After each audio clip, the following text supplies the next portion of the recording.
I stood my ground and refused to give up my window seat to an entitled model. Her arrogance made me snap, and I don't regret it. Last week, I had a work trip in the UK. I was flying from Ottawa to London.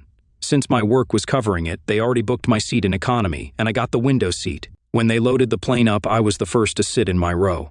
Some time passes, and this tall blonde girl asked me if she can have the window seat. I really wanted the window seat because I've never been to Europe, and I wanted to see all that I can. I told her this and said, no thanks. She got defensive and said that she needs the window seat and she has to work the next day. She doesn't want to be jet-lagged. I countered and said, I work as well and already booked to have the seat. You can pick which seat you want when booking the flight.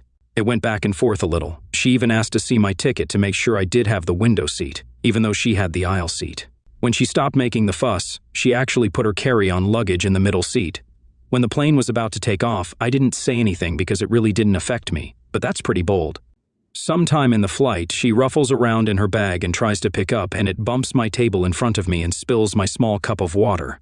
She literally looks at me and says, "Can you keep your water away from me?" At this point, I was in disbelief, so I just put some earbuds in and just ignored her. After some hours in, she nudges my shoulders to get my attention. I take my earbuds out, and she says that she can faintly hear my music, and it's distracting her. At this point, I was pretty done with her and just said, I don't care. She didn't like that response and said that she has connections with a lot of people who will get me if I don't stop annoying her. I couldn't believe what I was hearing. I said to her, I don't know who you think you are. By then, she cut me off and told me she's a big-time model with millions of followers and that she knows people all around the world. At this point, I was just getting really done with her, so I said that you're not pretty enough to be acting this way, and just put my earbuds in. The rest of the flight, nothing else happened, and it was more just uncomfortable.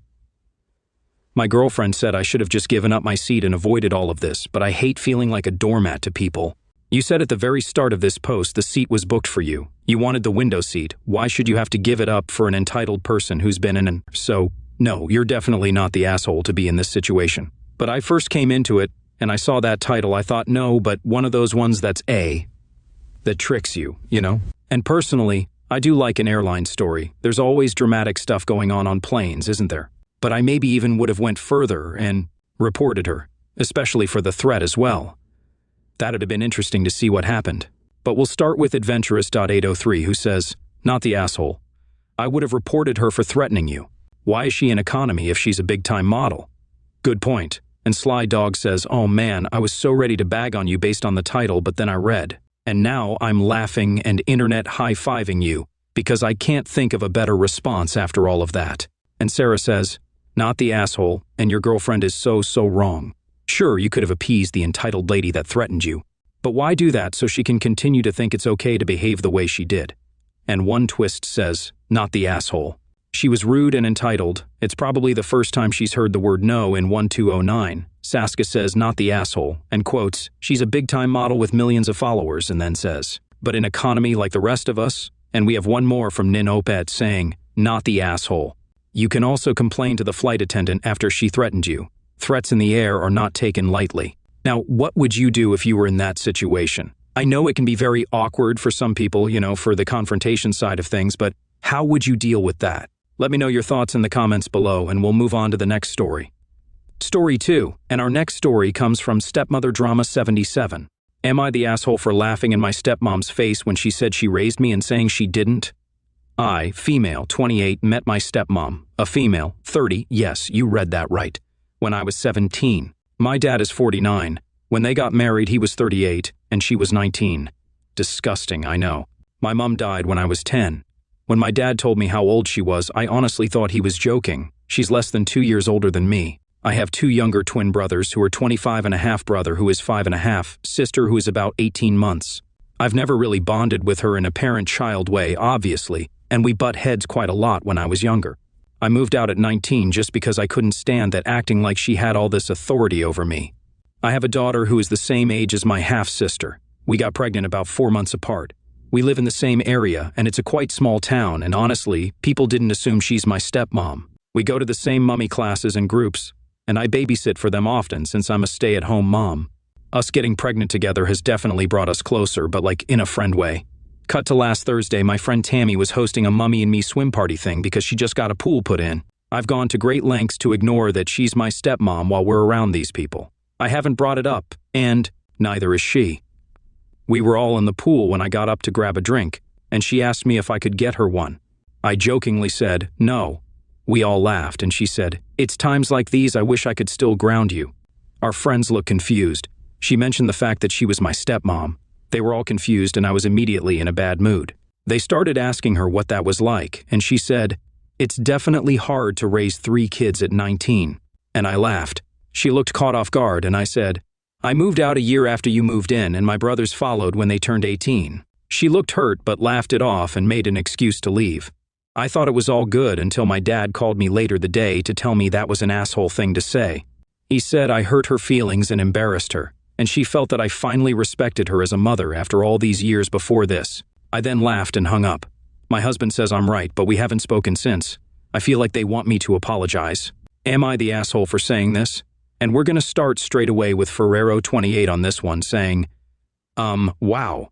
I can't imagine being a 17-year-old and seeing your father with someone that's barely legal and the same age as you.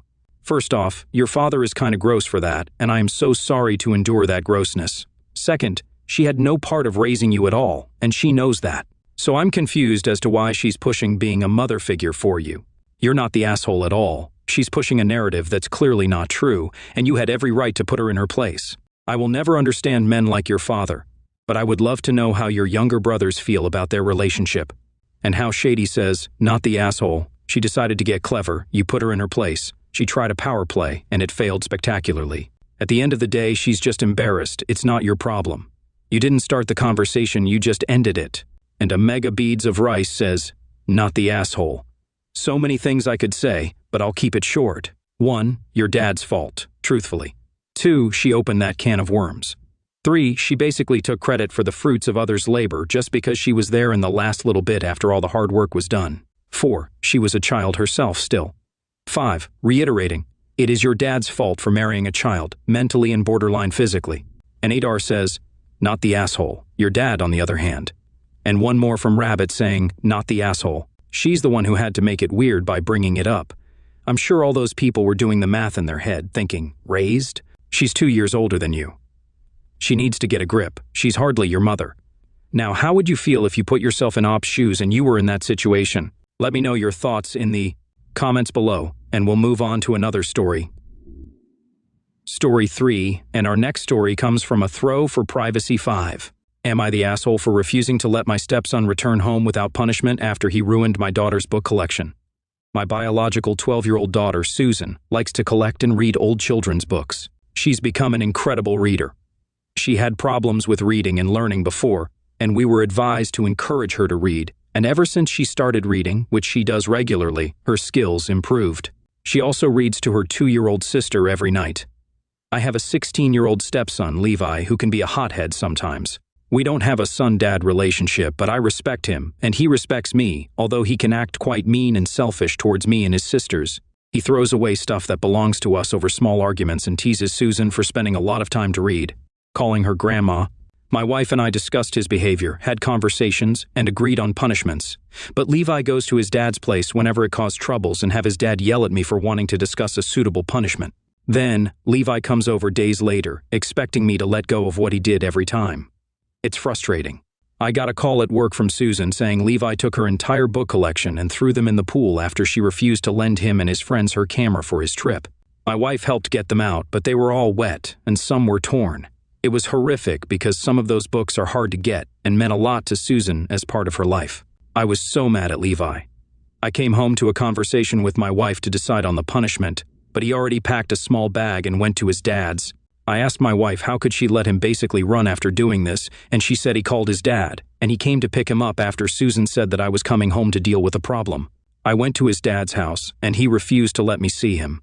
I told him how Levi was hiding from consequences, and his dad tried to justify why Levi was acting out by blaming for how me and Susan treat him. He even said he'd get CPS involved if I ever try to punish him because I'm not his dad. I have no right. Adding what Levi did was a reaction to my daughter being mean to him. He told me to leave because Levi won't come home till I promise not to do anything about what he did and put it in writing. I told him Levi should stay there with him then. He's not to come back till he gets proper punishment. His dad argues his mom's house too, and called my wife, and she asked to let this go. We'll figure out some way to resolve it. But I don't think it's fair for Susan to have her books ruined and Levi getting away with it. They're asking me to let it go, but this will only encourage Levi to do worse if I don't deal with it now. It's been 2 weeks, and my in-laws say I was out of line for banning Levi from home and are telling me to step back, but I refused. Edit. Levi's dad thinks that because I'm not his bio dad, then I have no right to punish him for whatever he does in the house. In the past, his dad caused issues when I used to take Levi's electronics that his dad brought as punishment. Then I got talked out of punishing him every time something unacceptable, whether to me or sisters. I've arranged for family therapy, but Levi's dad refused to let him go.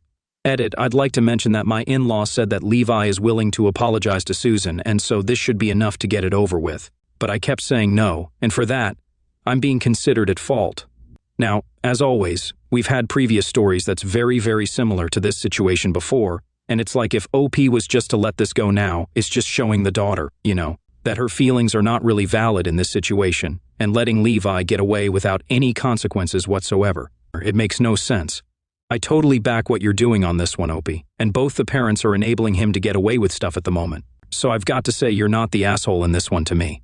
But Reddit user says, not the asshole. If your wife refuses to punish her son, then you need to divorce her, or at the very least move into a separate house with Susan and your youngest daughter, until Levi is out of the house for good. If your stepson continues to get away with hurting Susan with no consequence, Susan is going to suffer greatly. This is a hill to die on. An edit to everyone telling me that divorce is a crazy suggestion and is an overreaction. I'd like to point out my suggestion specified that he'd do it if his wife refuses to punish her son. I'm not saying that he shouldn't try to convince his wife first. I'm saying that if she continues to go along with her ex-husband and refuse to punish her son when a son does horrible things to his daughter, then OP needs to separate his daughters from the stepson. If OP does manage to get his wife on side, then no, obviously he shouldn't need to divorce his wife. And Bosca says, file a complaint in the small claims court for the value of the books, keeping up with everything he destroys. When Biodad is on the hook for paying for all his destructive behavior, he'll change his tune. And Redefined 421 says, not the asshole. You're the only reasonable person in the situation. Levi should be punished for destroying someone else's property, but with his dad constantly making excuses for him, he knows he can get away with literally anything. This isn't going to turn out well when Levi turns 18 is held accountable for his actions. Daddy can't tell the cops out of someone else's fault that his precious son did something bad. It doesn't work that way. He's going to wind up in jail. Take all the Levi stuff left at your house and have a yard sale. If it has expensive electronics, sell them on eBay or Marketplace. Use the money to replace your daughter's books collection. That seems like the only fair thing to do at this point. If and when he comes back to your house, he'll probably throw a fit. But that's pretty much the only way you can punish him if he's hiding out his dad's. And that bro Joshi says, not the asshole. So if you let this go, there show your daughter that she means nothing and can be stepped on whenever. It'll also show Levi he's immune to punishment, and here keep doing it. Do not let him get away with this for the sake of your daughter. And CT0760 says, oh my god, not the asshole. His parents are clearly enabling him, and he needs to learn consequences. If he isn't showing remorse or regret over what he does and keeps doing it, then why should he be welcome in your home? I'd consider filing a report with the police if you let him back, and he does stuff. Destruction of property should give him punishment. I'm probably being a bit extreme here, but who wants to take care of such a kid? And we'll have one more from Horror Jellyfish 1233 who says, I'm still trying to process Levi's biodad saying Levi won't go back until OP promises not to punish him, so then OP says, fine, he's not coming back then. Biodad is like, what? No fair, it says Mum's house too, like pick a side, dude.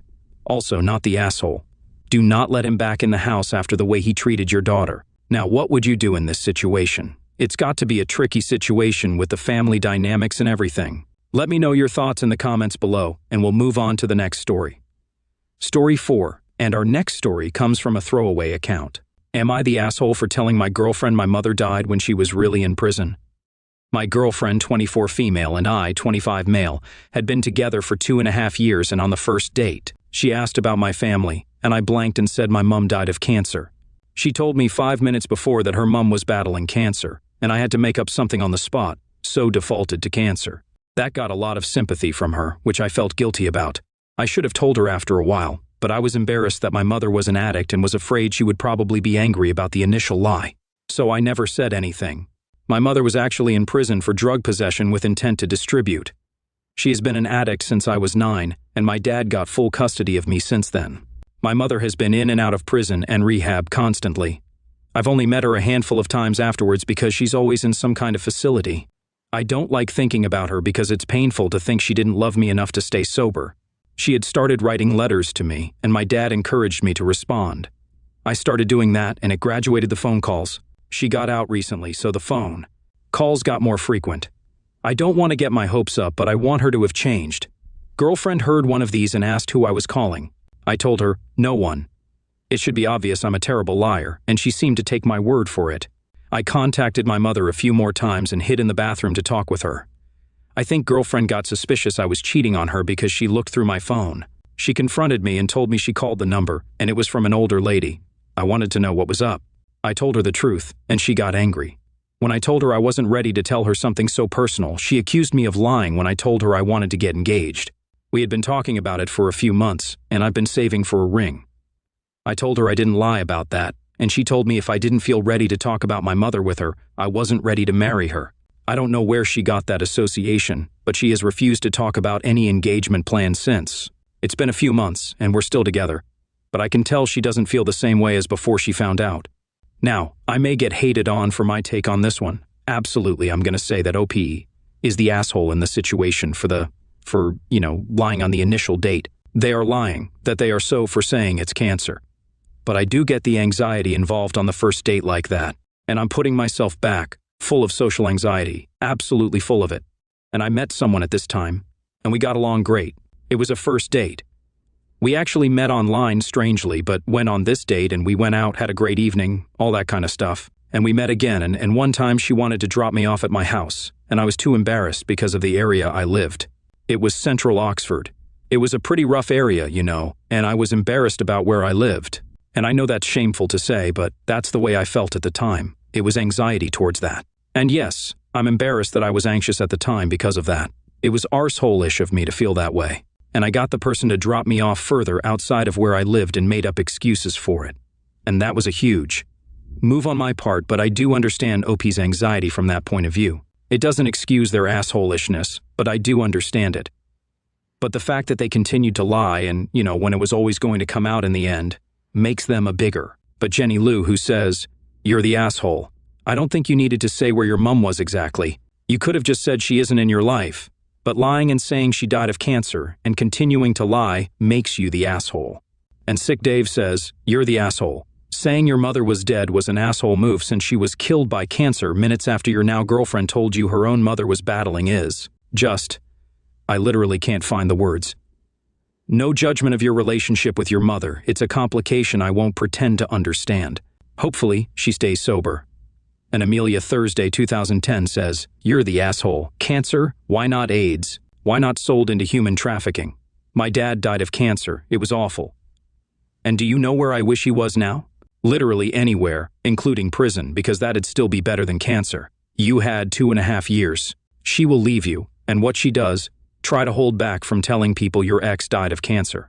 And Real Doug Spiegel says, "You're the asshole. She is right now, and you can marry someone you're not ready to tell something so personal to." And Wob says, "You're the asshole for lying for 2.5 years and never coming clean when you could and should have. You told a pretty significant lie and let it get to the point where your girlfriend thought you were cheating. It's no wonder she's upset and backing off on getting married. You were ready to marry her but also didn't feel like you could trust her with the truth? Time to reevaluate. I get that having a mom in that kind of life situation is tough. In that sense, I feel like it's kind of a softer 'you're the asshole', but I find it hard to believe that in the 22 to 23 years of your life prior to meeting your girlfriend, you never had this type of situation come up in conversation before, or thought about what you'd like to say as someone you just met asked that question. And Alert Potato says, "You're the asshole.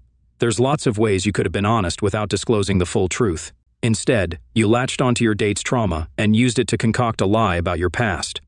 Since then, you have slowly increased contact with your mother and still failed to disclose your lie. You let it get so bad with obviously hiding something from her that she thought you were cheating, and you still weren't honest with her. She found out by going through your phone. She can't know if you had even been honest if she'd confronted you. Why should she trust you? Part of your entire relationship foundation was built on a moment of bonding over having mums with cancer." I also agree with her assessment. If you aren't able to be honest with someone about the fact that you have a living parent you are in contact with, you aren't ready to marry that person. Marriage is a partnership of complete trust. If you don't trust her enough to tell her you're talking to your drug addict mother, there's nothing to build a marriage with. And then we'll have one more from Aja saying that you're the asshole. First, you lied to her on the very beginning of your relationship. Then you lied that you lost your mother to something one of her parents is battling with seems kind of cruel and heartless to me. And since that was a period you started getting to know each other, you lied, which now makes her think you lie. About anything else or even everything you told her was a lie. And by not coming clean earlier, like when you realize you want to marry this girl, before talking about engagement, you should have told her the truth and after that, talk about engagement.